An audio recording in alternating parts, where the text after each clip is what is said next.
Hey guys, welcome to this non-spoiler review for Justice League War Apocalypse, or Justice League Dark, I should say, Apokolips War.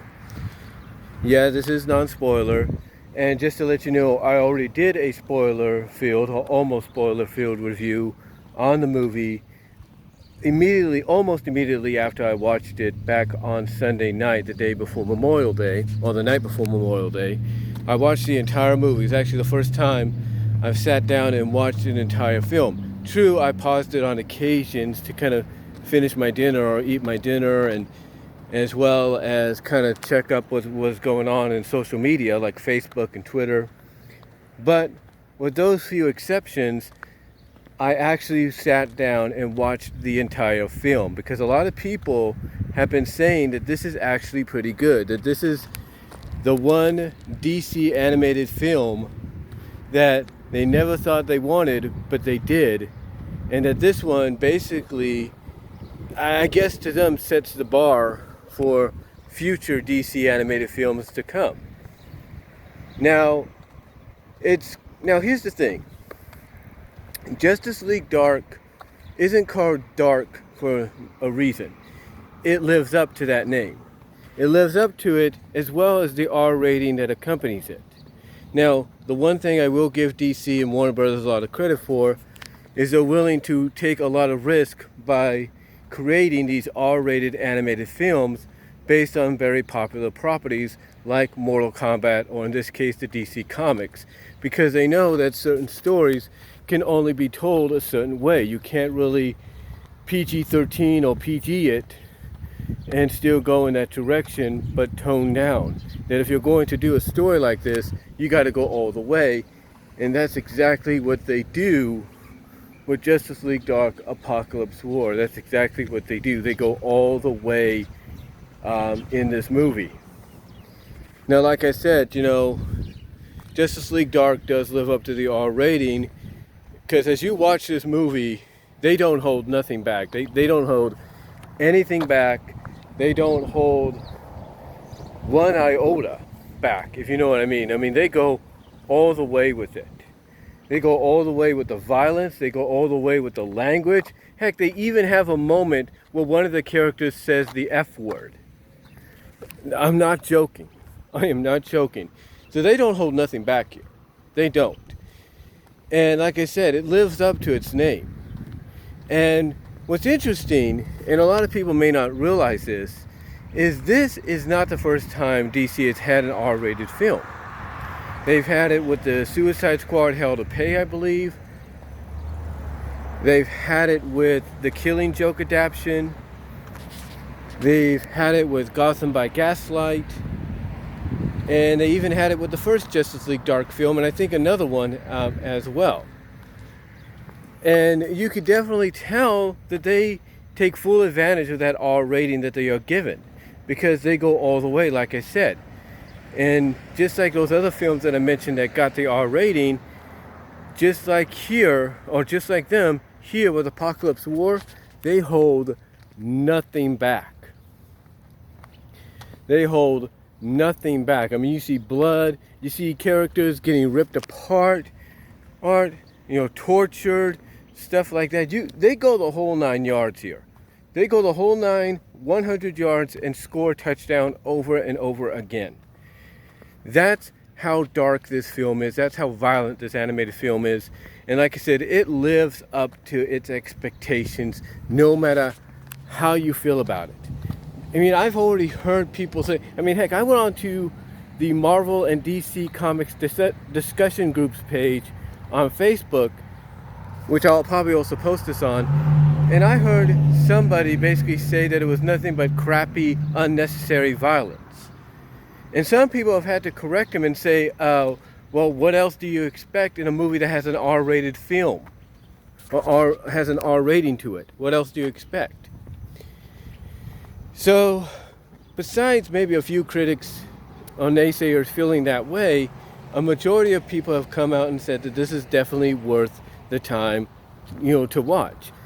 You could definitely watch it in one sitting, or you could take your time and watch it, at your leisure. Like if you have to work like I do, you could watch it, maybe on your lunch or your break, watch parts of it. Or, if you're at home, you could watch it on your TV and then take a break, probably, go back to it later after you take care of some things. But it's that kind of film where you want to finish it no matter how you watch it. It's that good. It's really that good. And what's even more interesting about this is if you have watched all of the DC animated films that have come out since about 2007, you would notice that when we got to the Flashpoint Paradox, that's when things kind of took a turn, went in almost a different direction. And by doing so, kind of divided the DC animated films into two divisions. One, you had the DCU, you had the DCAU, which is the DC animated universe, basically where you would find the adaptations, standalone original stories or adaptations that, are kind of like their own solo thing, if you know what I mean. And then you have the DCAMU, which is the DC Animated Movie Universe, which is supposed to basically take place in what was known as the New 52.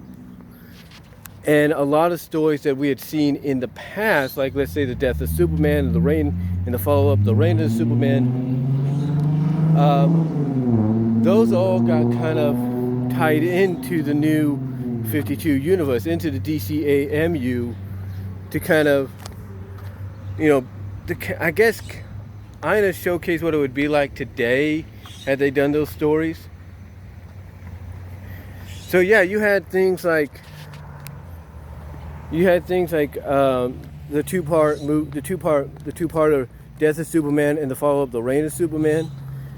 You had Suicide Hell to Pay. You had Wonder Woman Bloodlines. You had Batman Hush, which was based on another story, I think, outside of the New 52. So you had all these movies that were adaptations, at times if not original stories, always being put together into this one culminating universe that culminated basically with Apokolips War.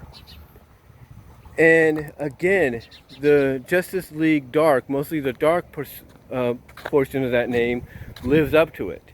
Because just like the first Justice League Dark movie, which also had an R rating, like I said, they don't hold anything back. They go all the way with this. They get as dramatic, they get as dark, or as they can be. Heck, they do throw in a bit of humor here and there. Like I said, that one character that says the F word says it because it's like, here you have another character saying, oh, it's going to take this long to probably create a portal to get to one destination over the other. And the other character that says the F word just says, hey, look, I got the same power. We'll just go now. It's good. We're not waiting. So, you have moments like that. You have a moment where one of the characters notices a bunch of kryptonite and acknowledges that. So again, it's a really, really interesting film, and I highly recommend watching it. I really do. Now, like I've said, or I tried to say earlier, or did I say it?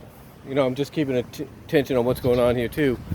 I did do a spoiler field, or almost spoiler field, review a couple of nights ago after I watched the movie, using my GoPro, and it's almost about an hour. I think it goes for about almost 59 minutes, that being the almost spoiler field review version, almost spoiler field review of this film. So that's going to be uploaded when I get home, because I was actually working on it, and it was being rendered and produced, finalized, if you will, as I was leaving the house. So that's going to be uploaded when I get home as well. So yeah, Justice League Dark Apokolips War, I highly recommend watching it. I think you guys will all like it. If you've not seen it before, it's definitely a 5-star one, and it's a great conclusion to what is known as the New 52 DCAMU universe, or at least the New 52 continuity of the DCAMU. Because from what I can tell, the Rebirth continuity is going to be the next chapter in the DCAMU, or the next phase in the DCAMU continuity. It's going to be the next phase. It's going to be phase 2, if you will, for them. But anyway, though, guys, I thought I'd just give you my reviews. It's about 100 degrees now, so I'm going to get inside, cool off, get back to work, and I will talk to y'all later. Thank you all for watching. I am out.